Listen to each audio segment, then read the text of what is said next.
Okay, so here's a thought experiment for you. It sounds pretty simple on the surface, but trust me, it completely unravels everything we think we know about life, society, and time itself. What if every single person lived for exactly 100 years? No more, no less.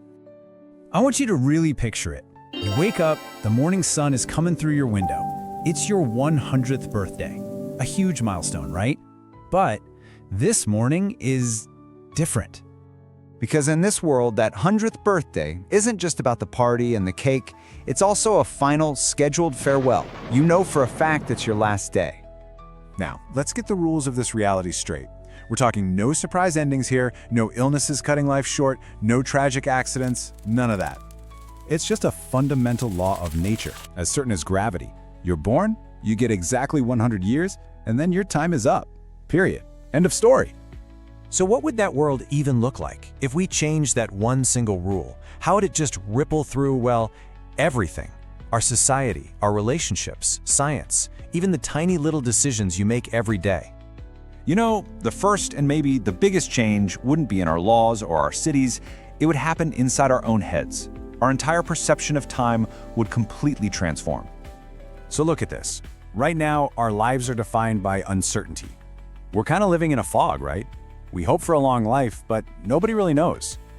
In this new world, though, time isn't some vague, abstract idea anymore. It's a concrete, measurable resource that you can literally see ticking down.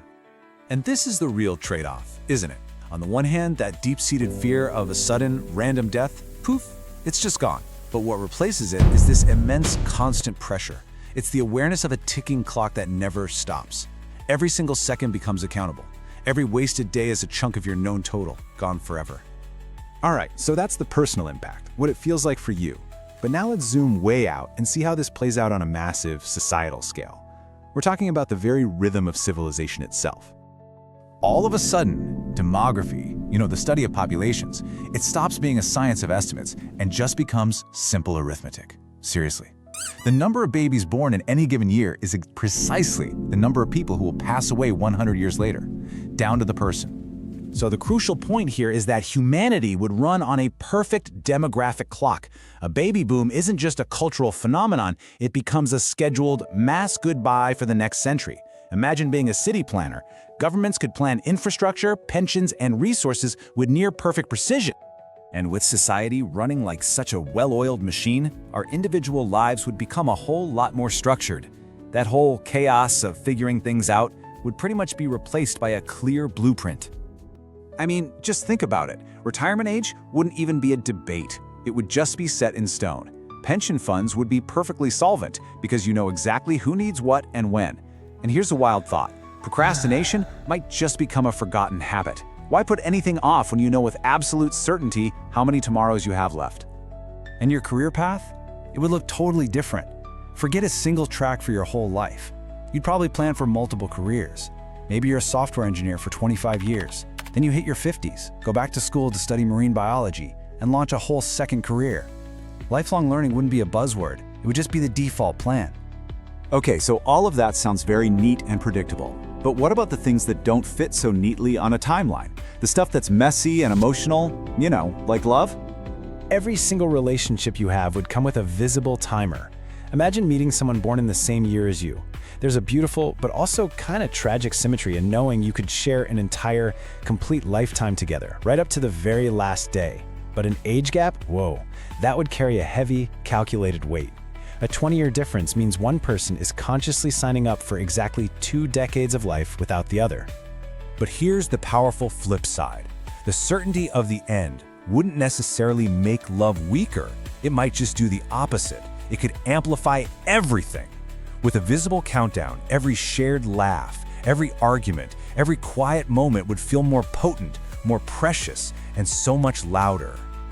So, from matters of the heart, let's jump to the frontiers of the laboratory. How would this certainty redirect the entire mission of science and medicine? Well, the whole scientific quest for immortality would pretty much be over. The goal would pivot entirely from extending the quantity of life to maximizing the quality of life. The new holy grail wouldn't be to live to 101, it would be to make sure everyone's journey to 100 is as healthy, vibrant, and pain-free as humanly possible. But this leads to the ultimate ethical minefield. What if, against all odds, some researcher discovered a way to break the 100-year barrier? Would it be celebrated as a miracle? Or would it shatter the one perfect piece of equality this society has, creating a new kind of inequality more profound than anything we know today?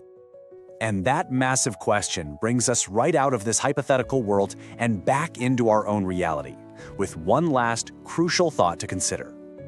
See, a world of perfect predictability sounds fair. But fairness doesn't automatically create meaning. In fact, by removing all of life's uncertainty, the burden to create a life of purpose, of joy, of significance, that falls squarely and entirely on your shoulders. So I'll leave you with this. We don't have that certainty. We don't have that 100-year clock. But if we lived our lives as if we had a finite, precious amount of time, which, let's be honest, we do, what would we all stop putting off until tomorrow? What would you do today?